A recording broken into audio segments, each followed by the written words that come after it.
Okay, on Friday, I suggested that there was no way Sunday's NBA free agency could live up to the hype. I mean, there was so much hype. How could it get that wild? I did suggest it was possible that I really thought more guys would stay put, opting to go for the money rather than leaping teams and forming more allegiances in other cities. Well, I was wrong. Sunday's NBA free agency was absolutely, positively insane. Yesterday ended up being the wildest, most frenzied day in NBA history. 48 contracts and $3.1 billion worth of ridiculousness. Seriously, that is how much money was agreed to in one 8-hour window on Sunday, and that is with the biggest contract or two left hanging out there in the NBA. It was too much to absorb, especially here in New York, where the Nets celebrated arguably the greatest day in their franchise, on paper at least, and the Knicks may have woke up to their worst nightmare. More on that in the C list. Here's the breakdown of the biggest headlines in the NBA. The kings of Big Apple basketball on this Monday morning, the Brooklyn Nets. Brooklyn swooped in and got both Kyrie Irving and Kevin Durant Sunday. The Brooklyn Nets, the team that had the worst record in the league 2 years ago, landed KD and Kyrie. Let that sink in, folks. It was Durant and Irving going where they wanted so they could play together as friends. The Nets also added DeAndre Jordan, stealing him right from underneath the Knicks, and Garrett Temple. Consolation prize for the New York Knicks. The orange and blue landed Julius Randle, Taj Gibson, Bobby Portis, and Reggie Bullock. Jimmy Butler landed in Miami. Bronx boy Kemba Walker did indeed sign with Boston. D'Angelo Russell wound up in Golden State. Klay Thompson re-signed with the Warriors, and Damian Lillard and Kristaps Porzingis got healthy extensions in Portland and Dallas, respectively.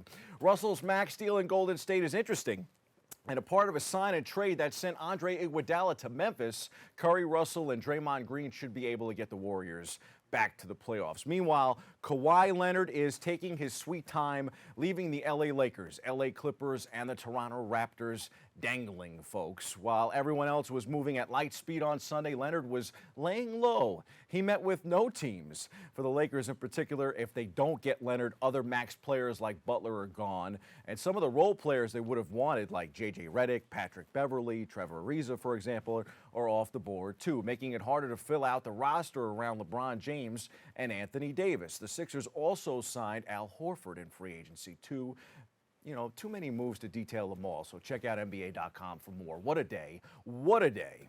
Back here in New York, the Mets actually had a good day. The Mets, on Sunday, Mets youngsters Jeff McNeil and Pete Alonso were named to the National League All-Star team. They will join Jacob deGrom on the NL squad next week in Cleveland, and Alonso is going to take part in the Home Run Derby, too. It's the first time that 3 homegrown Mets are actually in the All-Star game together since 1969. More on that in just a moment. What began as a thrilling day for the youngsters got even better by the time the night was over. The freshly minted All-Stars had the big hits in a 5-run 8th inning that rallied the Amazons past the Atlanta Braves 8-5 on Sunday, snapping its 7-game losing streak. Todd Frazier launched a long ball to begin the comeback and finished with 3 hits and 2 RBI.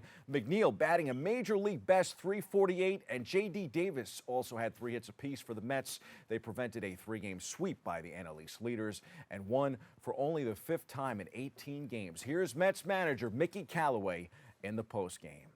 We talk about it all the time. These guys don't give up. You lose a bunch in a row and you're down late. You got to keep on fighting, and that's what these guys did. Our 2 All-Stars came up with big 2-out hits. J.D. Davis gets the start today. He gets 3 hits. Overall team effort, great job by Font to hold them where they were at and give us a chance. And then Edwin Diaz comes in and seals the deal. Nice way to cap a weekend in which the Mets celebrated the 50th anniversary of the 1969 World Series champs. 50 years later, it all felt fresh for members of that memorable team. The out-of-nowhere World Series champs were honored for their lasting legacy. Saturday at Citi Field, 15 members of the Miracle Mets paraded down Seaver Way in classic cars, received keys to New York City from Mayor Bill de Blasio, and told the same unforgettable stories that never get old. We go back inside the locker room for more. When you lose 100 games for all those years and you're still part of an organization, that's kind of a miracle, because they made so many changes in the organization. So, I was very fortunate to still be there winning. It's fun because you're recognized by the best fans in the world, knowledgeable baseball fans. And it was a pleasure playing here, so it's fun. I haven't seen a lot of these guys for some 30, 40 years. So it's really great to see them. A lot of them brought their families, so I get to see what those little girls and boys grew up to be big adults now. And it was really fun so far. Players started the day by recreating the parade route from that unexpected '69 championship, driven in vintage vehicles. They were cheered by hundreds of fans along the street, recently renamed for ace Tom Seaver. The 74-year-old Seaver has dementia and could not attend the festivities. Former Mets catcher Jerry Grote choked back tears when asked about the three-time NL Cy Young Award winner. The mayor presented each player with a key to the city and recalled watching the ultimate underdogs as an 8-year-old. The Mets and Yankees will now renew the Subway Series rivalry Tuesday night in Queens. Zach Wheeler will toe the rubber for the Mets. He opposes Yankees lefty James Paxton. As for the Bronx Bombers, they are the kings of the baseball landscape in London. Gary Sanchez hit a go-ahead 2-run single in a 9-run 7th inning, and the New York Yankees overcame a 4-run deficit to beat the Boston Red Sox 12-8 Sunday for a 2-game sweep of the groundbreaking, high-scoring trip across the pond in Europe.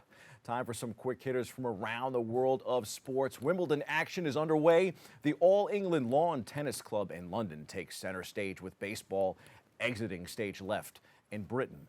In Women's World Cup action, the U.S. slipped past France 2-1 in the quarters, setting up a semifinals matchup with England Tuesday at 3 p.m. Tomorrow should be a goodie. In Formula One racing, Max Verstappen won the Austrian Grand Prix in thrilling fashion Sunday afternoon, passing in the closing laps to win his first race of the season and the first race for Honda since 2006. And NASCAR, after a nasty thunderstorm Sunday afternoon caused a more than 3-hour delay, Alex Bowman stormed to his first career NASCAR Cup win in the Camping World 400 at Chicagoland Speedway. Those are the headlines. We hit the C-list for a closer look at the night the Nets overtook the Knicks for the top spot in New York basketball supremacy.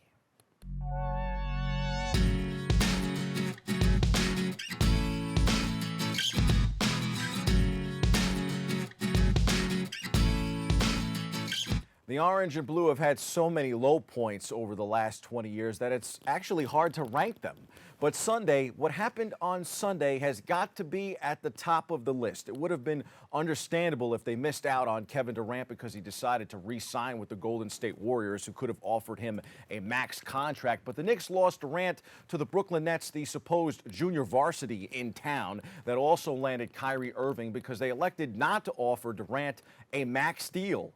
They cleared the cap space with the trade of Kristaps Porzingis because they were going after top free agents. And on the first night of free agency, they ended up with Julius Randle, Bobby Portis, and Taj Gibson.